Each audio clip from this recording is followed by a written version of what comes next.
Hi, I'm Lanice Brothers, a registered nutritionist, women's health, hormone, and menstrual cycle coach, and the founder of Eat, Love, Move, a nutrition and well-being practice. This is the Period Story Podcast, where in each episode, I sit down with a guest to talk about their period story. We get behind some of the myths and misconceptions about periods and so much more. Now, on to today's guest. On today's episode, we have Sabi Kerr. Sabi is a self-love coach and yoga teacher. She guides women to fall deeper in love with themselves and release the blocks they have to feeling worthy so that they can create magical lives full of passion and purpose. Through one-to-one coaching, workshops, yoga, retreats, and group programs, Sabi's mission is to guide as many people as possible back to their natural essence, a place of deep love, self-acceptance, and joy. Welcome to the show. Thank you so much for having me. Let's start off by getting into the story of your first period. Can you share with us what happened? Yeah, I was thinking about this before I came on, and I actually had a chat with my mum to see if we could piece together the memory together, because it was obviously quite a while ago. So I was around 12, so some of the memory is patchy, but I was around 12. And my mum remembered this, I didn't, that it was at home and it was just in the toilet, and I called her in to have a look. And I do remember though feeling quite proud, quite grown up. Quite probably I'm growing up. This is a grown up thing to have. So I think my feelings around it were feeling proud, feeling quite happy, feeling like I was probably like I'm more now, those kind of feelings. So yeah, that was it. Why do you think that you felt so grown up? I guess it's that kind of transition when I was around 12, so about to be a teenager. So already that's the kind of age where you're starting to feel more grown up, right? When you hit 13, it's like, oh, I'm I'm a teenager now. So because I was 12, it was around that age. I think anything in life that happens that makes you feel a little more grown up. And I guess having your period is one of those things. You're no longer you're still a child, obviously, but you associate that with something that a woman has, I think, when you're younger. Yeah. And when you got your first period, you took your mum into the bathroom with you. What was her reaction, and how did she educate you about what was happening to you? Yeah, so I can't remember her exact reaction, but knowing my mum, I know it would have been quite an encouraging, yay, I don't think she said, "Oh, well done," but it would have been quite encouraging and quite supportive. And obviously she saw that I was feeling quite proud about it. So I think it would have just been a quite encouraging response that she would have given me. Yeah. And then I guess you would have gone back into school and talked about it with your friends. How did they react?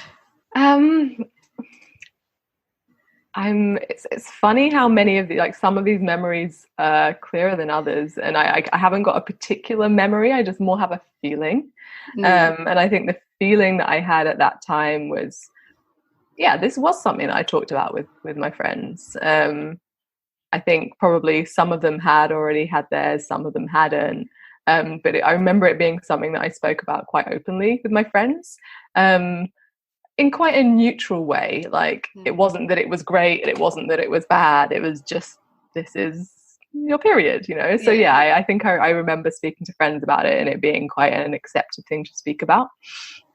And that's so interesting because the guests on the show, they've shared different reactions about getting their period and conversations with their friends, and some of them have said there was a lot of secrecy around it and they didn't want to talk about it. But then others like you have said it was an open conversation.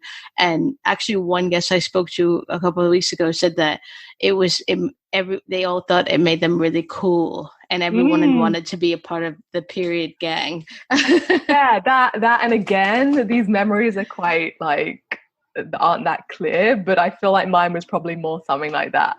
Probably more I probably like the feeling proud, feeling grown up, probably feeling cool was in there too somewhere. Yeah. And that feeling of being proud of your period, has that continued as you've gotten older, as you went through your teenage years and gotten older? Yeah. Maybe not. Maybe it's been an interesting journey, actually. I think after then, I think I probably just saw it as something that happened, just something natural, something that I didn't really give much thought to. Saw it as something kind of neutral, nothing terrible, but also nothing in particular to celebrate. Just something that happens. And for me, it's been a real process because I went on the pill when I was, young, around 18, 17 even could have been, until just recently came off it. Wow. And I'm 31 now, so it was around 13 years. So that's a long time not having a natural period, and that's a long time, suppressing something that's a really natural part of you. So I think because I hadn't until now had a natural period for so long, I'm sure there was a bit of a disconnect between myself and my period, because it wasn't a real period, and I knew exactly when it was coming. I knew exactly how, everything was kind of clockwork. I could stop it whenever I felt like it. I could take another pack of pills. So there was something there around not fully celebrating it and coming off it. What month are we in now? June.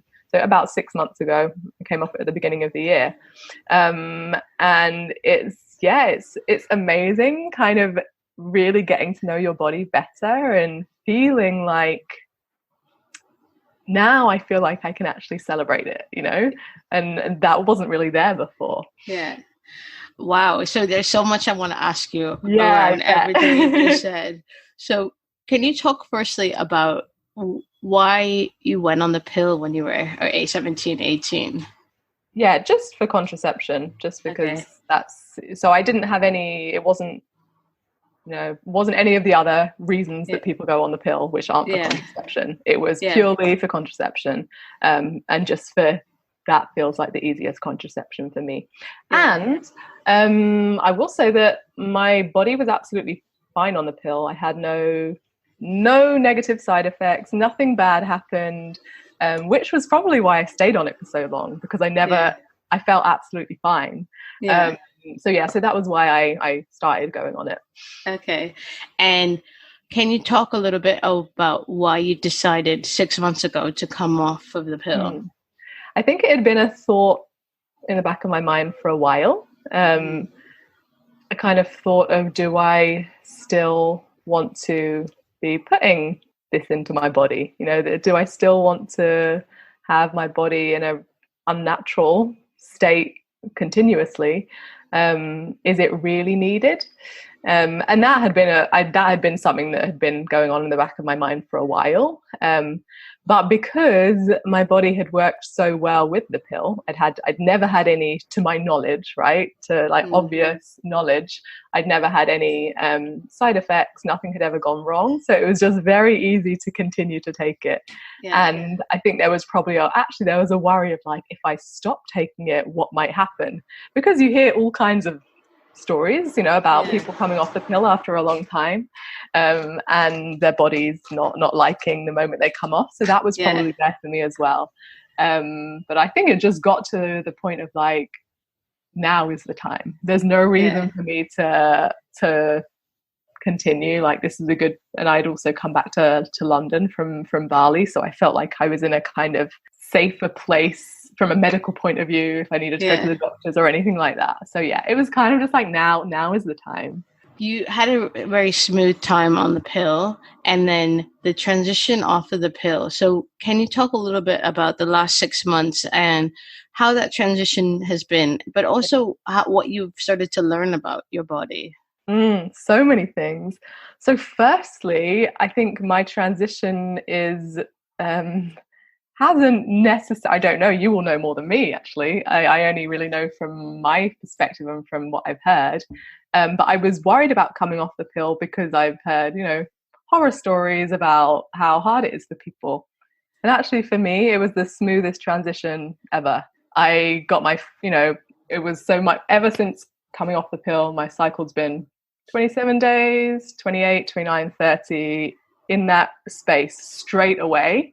So I was surprised. I wasn't expecting that at all. Obviously, like really happily surprised that my body was able to go to that natural space so quickly, and feeling actually not that different. So it was just like all of the like feeling surprisingly like, this was way easier than I thought it was going to be. What other things did I remember noticing? I remember noticing like that the blood seems different. Like, oh, this looks like real blood now. Almost, I don't quite know how to describe it. Almost redder, almost just like how blood is supposed to be. So that was something like funny that I remember noticing. And I think what the most beautiful part of the last 6 months has been is tracking my cycle and making more space for all of my emotions, which is something that I do anyway. You know, a big part of my work as a self-love coach when I'm working with clients, and also just my personal self-development work, is really to welcome in all emotions, is to welcome in all of the things that I'm feeling and see that they're all part of us and accept them and love them. And when you track your cycle, it gives you an even more of a reason to do that. Like, yeah, I'm feeling like this is my hormones, this is how my body works. And it gives you even more permission to accept yourself as you are, to love yourself and however your emotions are each day in that moment. So I think that's been a really, really beautiful process and has been really aligned with what I try to practice anyway. So I've definitely really enjoyed that. Yeah. And what you said is so beautiful about accept yourself as you are. I love that. I actually feel a bit emotional hearing you say that, because I know that is a journey that a lot of people go through, and perhaps they never get to that point. You said that you've always been really aware of your emotions, and you're open to how you feel. Have you noticed, as you've been tracking your cycle over the last 6 months, any change in your emotions as you go through each of the phases? Yeah, and I need to put it all on a spreadsheet and do some data analysis, which is something I have been planning to do. I haven't got around to doing it yet. Sometimes I feel like I have. I'm still quite, it's quite early on in my tracking my cycle journey. Sometimes I find it challenging to know if this is my hormones or this is just what's going on in my life right now. But a general feeling of the kind of, like the spring, summer phase, feeling more productive and being able to do more things. Yeah. I think I've noticed that. I've definitely noticed that. And then when like moving into the autumn, and I don't always feel crappy, sometimes that's feel fine. But if I do feel really crappy and I know it's that phase in my cycle, it almost gives me more permission to be like, it's okay. You're having a crappy day. Like, that's absolutely fine. Like it reinforces that that's okay, I think. Yeah. I think that's really nice that you've been able to say to yourself, like, that's okay. And that it's almost like not giving in to, whatever that kind of negative side, because I know that a lot of people, they expect to feel bad when they get their period or right before they get their period. And they, and that's something, I think it's something that we've been taught that we just need to fall into this kind of, abyss is too strong a word, but this kind of feeling of, I feel really down. I feel really negative about getting my period and how I feel right before my period. And I love the fact that you've given yourself permission to say, that's okay. Yeah, that's okay. And sometimes I feel great as well. Yeah. And that's great too. Yeah. And I think it's just accepting whatever it is without having to expect that you're going to feel a certain way, but knowing that it's all welcome. You seem very in touch with your emotions and very self-aware, and as a self-love coach, that's something that you work with other people on. Can you talk a bit about your journey to getting to this place of openness and awareness? Yeah, I think I see anytime you have things in life that are challenging, any moments that trigger those deep emotions, the kind of the shadow emotions. So if you think like the joy, the happy, the excited, the energetic, those are all the emotions that we like to label as positive, right? With air quotes, positive. And the emotions like anger, the sadness, the grief, the frustration, we label them, again, air quotes, negative. And we as humans really like to label those emotions as positive and negative. But I think what that does is it takes us out of like just the human experience. These aren't good or bad. They are all part of the human experience. And when we push away the so-called negative emotions, we push away a big part of what it is to be human. So I think my personal practice has been the times when I feel those more challenging emotions. So, any life experiences that might trigger them, anything that can happen that feels quite challenging might trigger the anger, the frustration, the sadness, the grief. Rather than bypassing them, rather than trying not to feel them, rather than rushing to the joy straight away, rather than numbing my emotions with food, with TV, with drugs, with all of the numbing mechanisms, it's a practice of like, can you actually be with them? Can you actually allow them and make a little space for them? Because it's like anything, that cliche of things are often cliche because they're true. The cliche of like, you need to move through them to actually come out the other side. So you need to make space for them. So that's something that I do personally and work with one-to-one clients on. So I have like a little mini practice that maybe I'll share of like actually naming the thing that you're feeling. So making some space, or you can take this as a little ritual or a meditation. Naming, you can close your eyes, naming the feelings, the emotions that you're feeling, the anger, the frustration, the sadness, whatever. And then, just stay with them. Close your eyes, breathe there, notice where in the body you're feeling that anger, that frustration.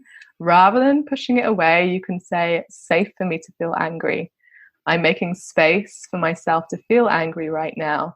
And I love the parts of me that are feeling angry.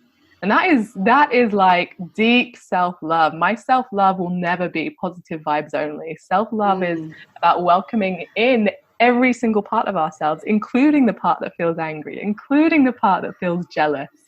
So making space for that, breathing there without the need to rush away, to push it away, and sit there for as long as you need, 5 minutes, 10 minutes, an hour. Sometimes those strong, challenging emotions kind of dissipate by themselves just by sitting with them. Sometimes we need to actually release, and that can be like shaking the body, that can be punching a pillow, that can be screaming if you're in a safe space to scream. That can be like journaling it all out and releasing it with paper, onto paper. But yeah, that is such an important process for, I think, all humans to realize that these are welcome. And actually, when you welcome them in, not wallowing in them, right? Not like wallowing in them, but when you welcome them in and make a little space for them to be felt, that's actually how we get to the joy quicker. Anyway, the actual real deep joy. So don't bypass those more challenging emotions. Yeah. I love what you've said there, because it's something that we get taught, like, just don't be angry, don't cry. You think about, like, I think about, and I actively do this with my son. I say, it's okay to cry. It's okay. I know you're angry. It's okay to be angry, because I remember when I was younger, I was taught, why are you crying? Don't cry. It's, stop crying. And I now I never cry now but when I do cry, it's always like I am an ugly crier. And I feel like it's because I hold so much in, and there's so much to get out, and I actively say to my son, it's okay to cry. It's okay. You want to scream right now?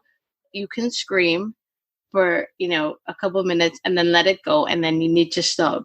But we get taught that we have to tamp down our emotions to fit into, especially as women, to fit into this space. And we make ourselves smaller, and naming the emotions and sitting with them is it's different. And but it's so powerful. Yeah, it really, really is. I love what you just said about making ourselves smaller by not expressing them, because those are parts of our truth, Yeah, those are part of our truth too, the angry parts, the frustrated parts, the sad parts. And when we don't allow ourselves to express them, we're shrinking our voice, we're not allowing all parts of ourselves to be seen. So it can be such a uncomfortable, yes, but really, really empowering when you start to welcome in all parts of your being. Yeah. You said about how you're not about positive vibes only. Talk a little bit about this toxic positivity and what you see in the coaching community, and also perhaps because you're also a yoga teacher, so also what you see in the yoga community.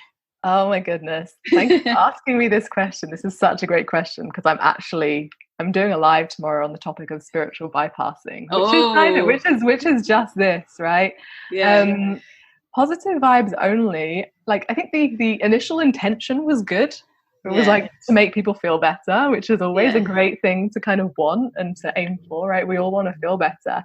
But the challenge with positive vibes only is that it makes us feel bad if we don't feel positive vibes all the time. And it's like, guess what? It is human to not feel positive all the time, and to make people think they have to be positive all the time is to deny a big part of our human experience, which is all of the emotions. If you're positive vibes only, that is saying you have to deny every single one of the more shadow emotions, and then you don't get to express a big part of who you are. So on and that is a big part of spiritual bypassing, this idea that we can use spiritual concepts and terms and words like love and peace and light to bypass the actual real issues and things that are going on in the world, to bypass the real injustices, to bypass like the real challenges that people are having. And I see that a lot in the spiritual community and the yoga community, the preaching of love and light, but then actually bypassing looking at the real issues of how I can really help people. The current racism issue is one of those examples, right? Yoga communities, wellness communities, preaching love and light, but actually not doing anything to help the people that really actually need help. And that has been going on for like ever, The spiritual industry is commercialized now. It's a money-making industry. And I think I've struggled with the disconnect between the front-facing message of love and light and peace, and then behind the scenes, lots of people not actually doing the real work to actually help people. So it's such a big topic, I think now more than ever, for our industry to really look at more. What would you say to someone who they hear what you're saying and they get that there's a place for feeling angry, feeling sad, but they've said, actually, I really connect with the positive vibes only space or idea, so I just don't want negativity around me. And I would say, why is anger negative? And this again comes back to our human inherent nature of impacting things is positive and negative, I would say, why is anger negative? Why is sadness negative? Why is grief negative? I think even just labeling them as negative gives us that connotation that they are bad. And, most people, like, I'm one of the smiliest people that I know, right? I smile all the time. Like, again, air quotes, I'm a positive person. But I'm a positive person that knows I can't bypass the real stuff, the deep stuff, the shadow stuff. So I think anyone that says, I just want to be positive vibes only, I don't want any negativity, if they're then bypassing these more challenging emotions, there's some stuff deep inside of them that needs to be looked at a lot of the time. And, the thing is, everyone is on their own journey, right? Yeah. And it's not my responsibility, your responsibility, anyone's responsibility to make people see things until they're ready. It's everybody's individual responsibility to see the things that are going on in their lives when they're ready to see them. And I think that's important to remember as well.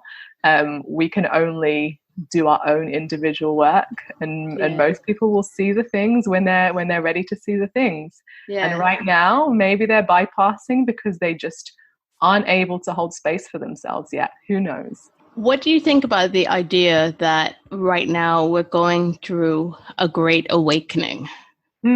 Yeah, we really are. Oh my god. It's like, wow, we so are. And I think it's interesting. I don't know how you feel, like, being a woman of color at a time when so many white people in our industry are awakening to what's going on with race and with racism. And I know for me it feels like most of the world is just waking up to what I've known my whole life. We knew this and you didn't listen to us, It's that feeling of like, but that is great, I'm glad it's better now than never, and I'm glad that people are finally starting to realize it's saddening and frustrating what had to happen for people to actually wake up. But I'm glad and I'm hopeful. It feels like this kind of a shift hasn't happened in my lifetime that I'm aware of, so I'm hopeful that more people are doing really important work more than ever before. So there is definitely lots of waking up going on, and I think that can only be a good thing. But it needs to be continuous, It's like it needs to be something that continues to be looked at. And I think especially on the topic of racism, it's like, this is not just let's do some education for a week and then go back to how we were before. It's like there is no back to normal. There is no back to normal. This is a new normal. This is a new way of living. This awakening is welcoming in, for a lot of people, a new way of looking at the world. And I think that's what we need to realize, that we're starting a totally new way of living. A new way of looking at the world, and connecting with the way that a lot of people have already seen the world. And I think it's really sad that it took these videos of Black death, Black pain, for people to open their eyes and see what we already knew and have known for a long time. But I'm hopeful, and I never would have used that word before, but I do feel hopeful that this change continues to make people evaluate the way they speak, the way they think about things. And I think, just looking at the industry, the wellness industry, the industry that we both work in, I think there's a lot of change that needs to happen, and hopefully people are open to that change happening. I don't want to go too deeply into diversity and wellness, because I feel like it's something that, I am sure that you've been on a diversity and wellness panel. I definitely have. And I would love it if it just stopped being a conversation and just become a thing that people actually do. But I just want to ask you, what are the 3 things that you think need to be done in the wellness industry to make real change? Yeah.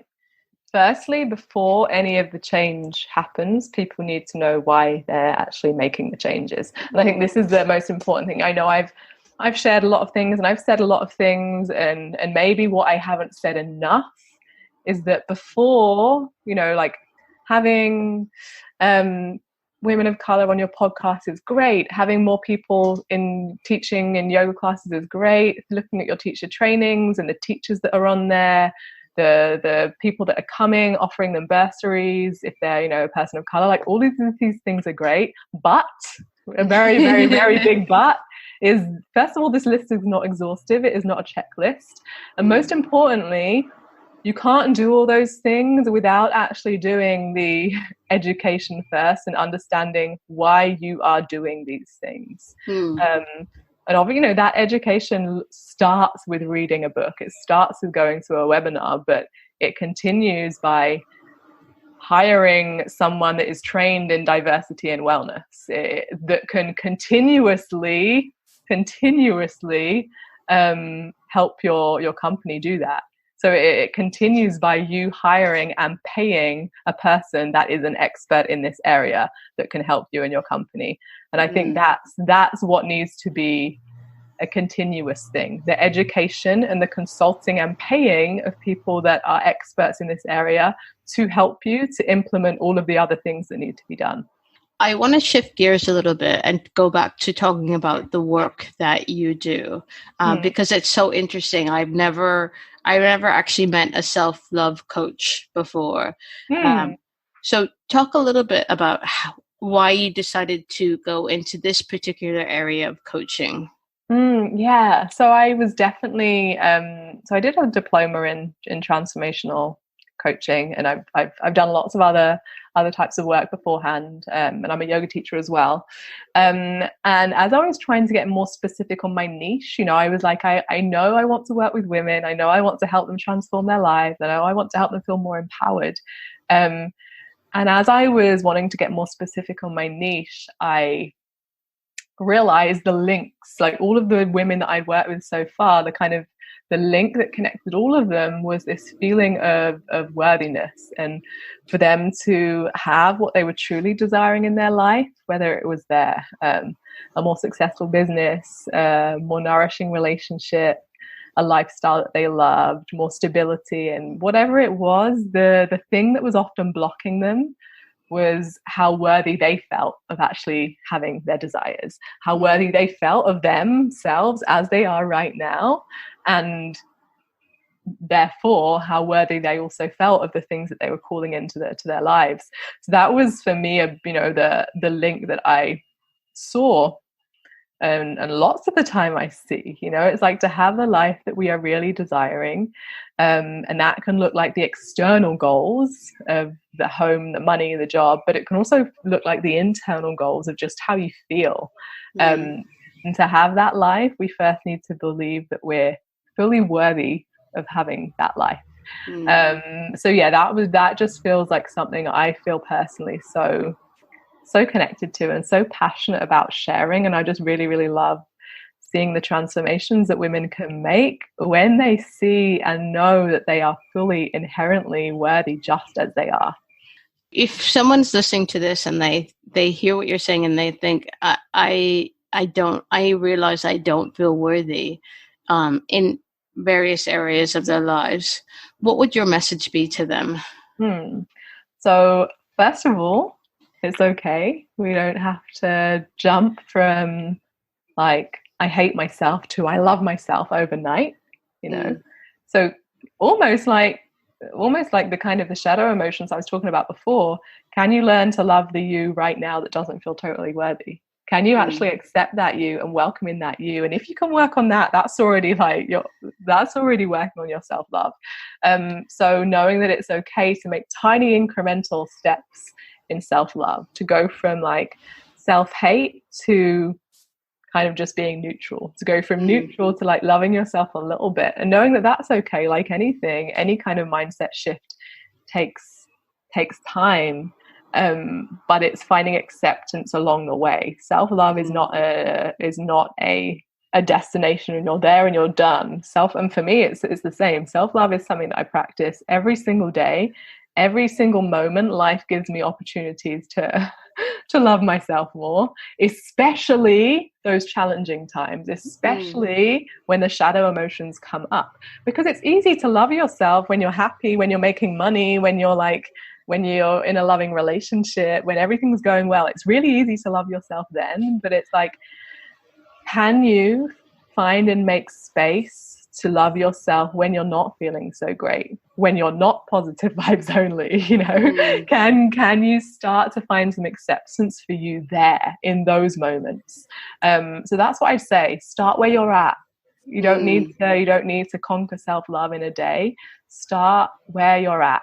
And a really beautiful affirmation, like there's so many, but it's like, it's safe for me to be as I am right now. Or I love me as I am right now. Wow. I love me as I am right now. Oh, wow. Chills. I'm getting chills.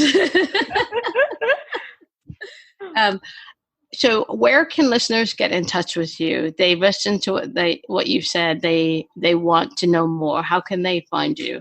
Yeah. So I'm really active on Instagram, which is just my name, sabi.kerr. And my website is sabikerr.com. So on both of Instagram and website, there's information about me, about coaching, if anyone's interested in working together. So yeah. Great. So if listeners take one thing away from all of the insights that you've shared on this show, what would you want that to be? Probably that last affirmation, that it's safe to love you as you are right now, that you don't need to be fixed, that you don't need to be changed, that right now, as you are enough. Thank you so much for coming on the show. It's just been wonderful speaking to you.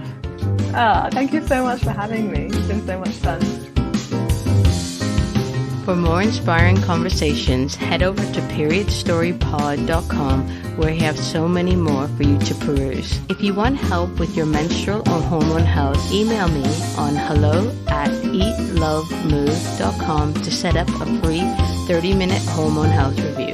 If you like today's show, please don't forget to subscribe, rate, and review wherever you get your podcasts. Tag us, come say hi, and send in your requests for who you'd like to see on the show on Instagram and Twitter on @periodstorypod, or email us at hello@periodstorypod.com. I'm Lenise Brothers, and you've been listening to Period Story. Thank you so much for listening.